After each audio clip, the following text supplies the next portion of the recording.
আপোনালোকে যে মানুহবোৰৰ ওপৰত আকৌ এই অবৈধ বাংলাদেশীৰ শব্দটো জাপি দি তেওঁলোকক যে মানসিকভাৱে নিৰ্যাতন কৰি আছে ভাৰতবৰ্ষৰ ভাল ৰেংকিং থকা ইউনিভাৰ্চিটিৰ পৰা সাংবাদিকতাৰ স্নাতকোত্তৰ উপাধি গ্ৰহণ কৰিছো গতিকে কোনোবাই যদি আমাক অন্তত সাংবাদিকতাৰ পাঠ শিকাবলৈ আহে আমি তাক মানি ল'ব নোৱাৰো আটাইকে সুপ্ৰভাত জনাইছো যোৱাকালি অসমৰ এটা ষ্টুডিঅ'ত সংঘটিত হোৱা এটা ঘটনাক লৈ বিভিন্নজনে বিভিন্ন ধৰণে প্ৰতিক্ৰিয়া প্ৰকাশ কৰিছে সেই ঘটনাটো ছ'চিয়েল মিডিয়াটো ভাইৰেল হৈছে কোনোবা এগৰাকী বিধায়কে এগৰাকী সাংবাদিকক অভব্য আচৰণ কৰাৰ বাবে অকণমান বিতৰ্কৰ সূচনা হৈছে কিন্তু আমি এগৰাকী নিৰপেক্ষ ব্যক্তি হিচাপে নিৰপেক্ষভাৱে ঘটনাটো যেতিয়া দেখিছো তাত দেখিছো যে সাংবাদিকগৰাকীয়ে সাম্প্ৰতিক সময়ৰ এটা সেন্সিটিভ বিষয় লৈ আলোচনা আগবঢ়াই নিছিল আৰু বিধায়কগৰাকীক এটা প্ৰশ্ন কৰাৰ লগে লগে বিধায়কগৰাকী অকণমান জাঙুৰ খাই উঠা পৰিলক্ষিত হৈছে সাংবাদিকগৰাকীয়ে বাৰে বাৰে সেই বিধায়কগৰাকীক শান্ত কৰিবলৈ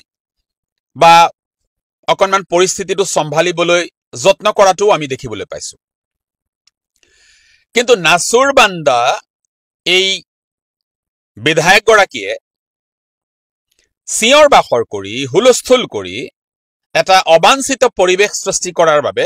কৰবাত নহয় কৰবাত প্ৰভোগ কৰি আছিল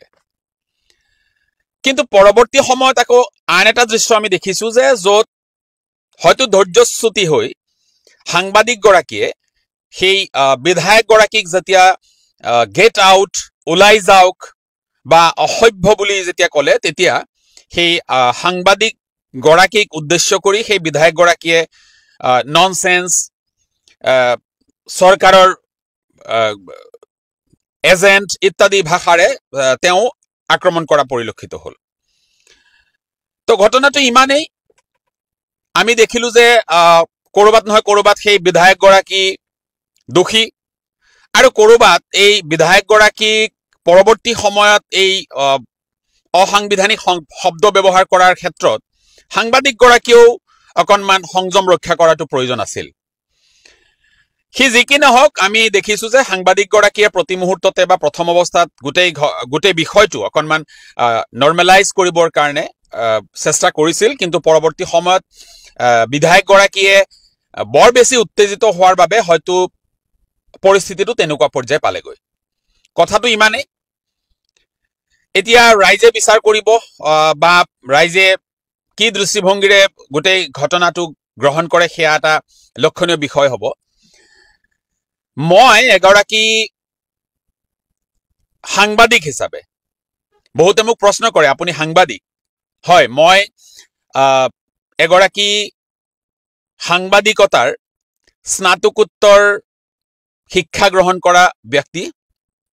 এটা সময়ত সক্ৰিয় সাংবাদিকতা কৰিছিলো আৰু এতিয়াও সাংবাদিকতাৰ মোহ এৰিব পৰা নাই বাবে বিষয়বোৰ নিৰপেক্ষভাৱে পৰ্যালোচনা কৰিবলৈ বা নিৰপেক্ষ দৃষ্টিভংগীৰে ঘটনাবোৰ বা বিষয়বোৰ চাবলৈ যত্ন কৰোঁ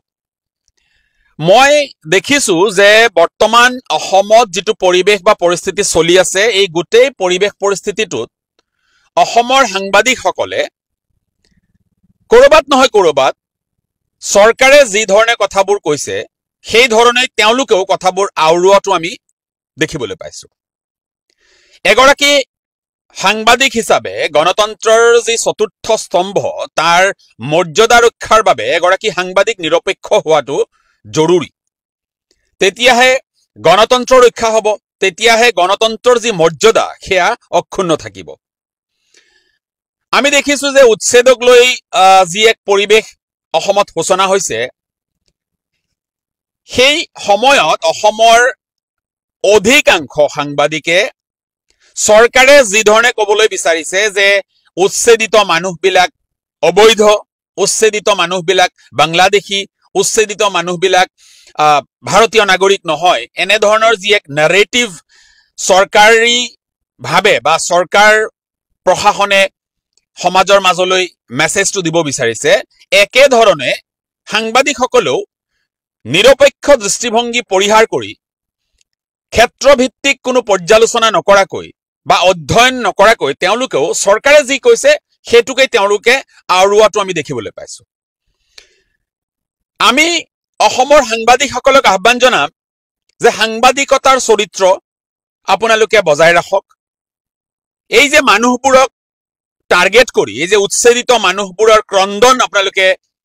আওকাণ কৰি আপোনালোকে যে মানুহবোৰৰ ওপৰত আকৌ এই অবৈধ বাংলাদেশীৰ শব্দটো জাপি দি তেওঁলোকক যে মানসিকভাৱে নিৰ্যাতন কৰি আছে এইটো কিন্তু গৰিহণাযোগ্য কথা আজি অধিকাংশ সাংবাদিক বুলি কৈছো মই অধিকাংশ সাংবাদিকে ষ্টুডিঅ'ৰ এচি ৰুমত বহি চৰকাৰে যি ধৰণে কথাবোৰ আগবঢ়াই নিবলৈ যত্ন কৰিছে সেই একে ধৰণে তেওঁলোকৰ কথাবোৰ আগবঢ়াই নিবলৈ যত্ন কৰাটো আমি দেখিবলৈ পাইছো কোনো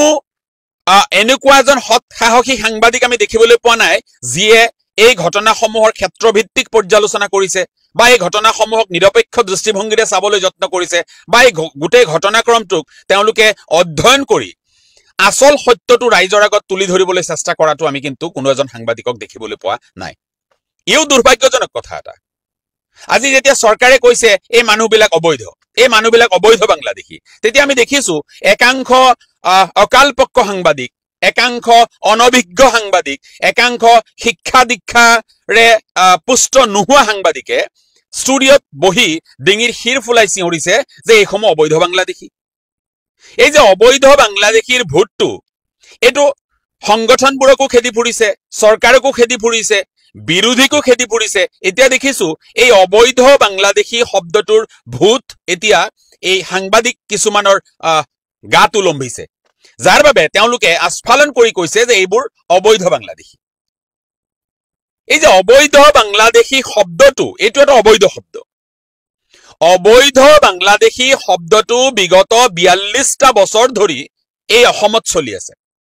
ৰক্তাক্ত ১৯৮৩ চনৰ আন্দোলনৰ সময়ৰে পৰা আজিৰ তাৰিখলৈ এই অবৈধ বাংলাদেশী শব্দটোৱে অসমৰ আকাশ বতাহ কপাই ৰাখিছে কিন্তু আমি কাৰ্যক্ষেত্ৰত দেখিবলৈ পোৱা নাই অবৈধ বাংলাদেশী কোন আৰু এই অবৈধ বাংলাদেশীসকলক চৰকাৰে বিতৰণ ক'ত কৰিলে যদি লাখে লাখে অবৈধ বাংলাদেশী আছেই চৰকাৰ বা প্ৰশাসনে সেইসকলক চিনাক্তকৰণ কৰি কিয় তেওঁলোকে বিতৰণ নকৰে বা সাংবাদিক সকলে যদি জানেই যে এইসকল অবৈধ বাংলাদেশী তেওঁলোকৰো নিৰপেক্ষ দায়িত্ব আছে যে ৰাজ্যখনৰ স্বাৰ্থত তেওঁলোকে সেইসকলক চিনাক্ত কৰি চৰকাৰ প্ৰশাসনক গতাই দিয়ক সেয়াটো তেওঁলোকে নকৰে কেৱল ষ্টুডিঅ'ত বহি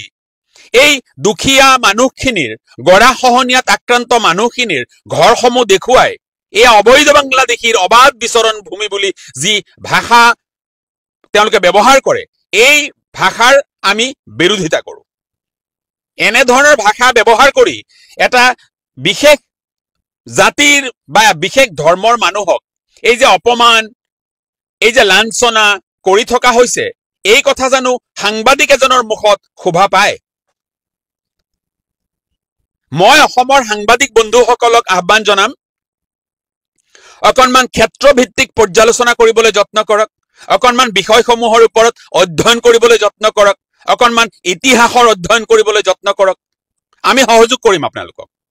আজি যদি কোনোবা সাংবাদিক বন্ধু এই ক্ষেত্ৰসমূহলৈ আসল তথ্য বিচাৰি যদি তেওঁলোকে ক্ষেত্ৰভিত্তিক অধ্যয়নৰ বাবে আগবাঢ়ি আহে আমি সম্পূৰ্ণভাৱে তেওঁলোকক সহযোগিতা আগবঢ়াম কিন্তু ঘটনাবোৰ একপক্ষীয় ধৰণে চৰকাৰে যি ধৰণে আগবঢ়াই নিব বিচাৰিছে তেনে ধৰণে যদি কোনো সাংবাদিকে এই বস্তুবোৰ আগবঢ়াই নিব বিচাৰে আমি তাৰ বিৰোধিতা কৰিছো আমি এনে সাংবাদিককো দেখিছো যিয়ে মালিক পক্ষক সন্তুষ্ট কৰিবলৈ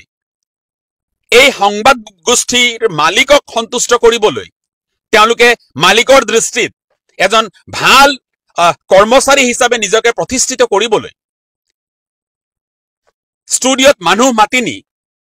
চৰকাৰে কোৱা ধৰণে কথাবোৰ উপস্থাপন কৰি সেয়া নামানিলে ভাবুকি দিয়া ধমকি দিয়া সাংবাদিকো আমি দেখিবলৈ পাইছো সাংবাদিকৰ চৰিত্ৰ তেনে হোৱাটো কেতিয়াও উচিত নহয় সাংবাদিকতা আমি অধ্যয়ন কৰিছো সাংবাদিকতা কি আমি শিকিছো কোনোবাই যদি সাংবাদিকতা আমাক শিকাবলৈ আহে আমি মানি ল'ব নোৱাৰো কাৰণ ভাৰতবৰ্ষৰ ভাল ৰেংকিং থকা ইউনিভাৰ্চিটিৰ পৰা সাংবাদিকতাৰ স্নাতকোত্তৰ উপাধি গ্ৰহণ কৰিছো। গতিকে কোনোবাই যদি আমাক অন্তত সাংবাদিকতাৰ পাঠ শিকাবলৈ আহে আমি তাক মানি ল'ব নোৱাৰো। কাৰ্যক্ষেত্ৰত সাংবাদিকতা কি দেখিছো, শিক্ষাগতভাৱে সাংবাদিকতাৰ ডিগ্ৰী আহৰণ কৰিছো। গতিকে বুজি পাওঁ যে সাংবাদিক এজনৰ চৰিত্ৰ কি হোৱাটো উচিত। গতিকে মই সাংবাদিক বন্ধুসকলকো আহ্বান জনাম, আপোনালোক অকণমান নিৰপেক্ষ হৈ গোটেই বিষয়বোৰ নিৰপেক্ষ দৃষ্টিভংগীৰে পৰ্যালোচনা কৰিবলৈ যত্ন কৰক। তেতিয়া দেখিব